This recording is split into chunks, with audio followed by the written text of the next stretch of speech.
Hello, Guidepost. I'm Rose McGee, and I live in Golden Valley, Minnesota. I'm founder of Sweet Potato Comfort Pie.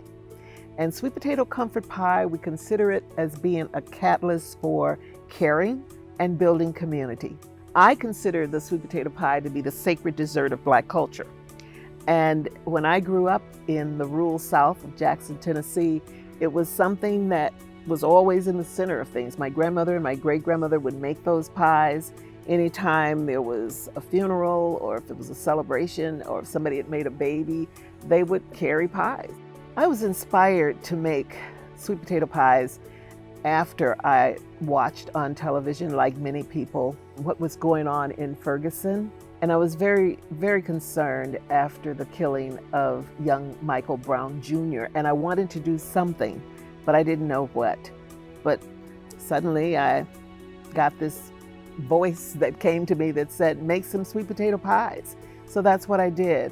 I made 30 of them, loaded them in my car, and my son and I drove down to Ferguson, Missouri.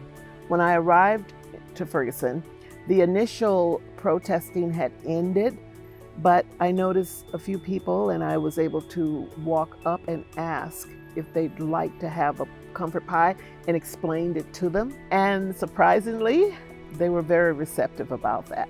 I've traveled to several places across the country with the pies, but after the killing of Mr. George Floyd, it brought me right here at home again, because we'd already been home when Philandro Castile had been killed. We delivered pies. When Jamar Clark was killed right here in Minneapolis, we delivered pies. And since then, with the focus on Mr. Floyd's death, we've been able to carry pies in so many different aspects of the community, because so many different levels of community have been impacted.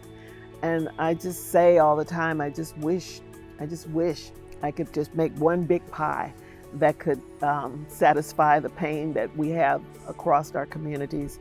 It's a complicated dessert, and certainly needed now for complicated situations.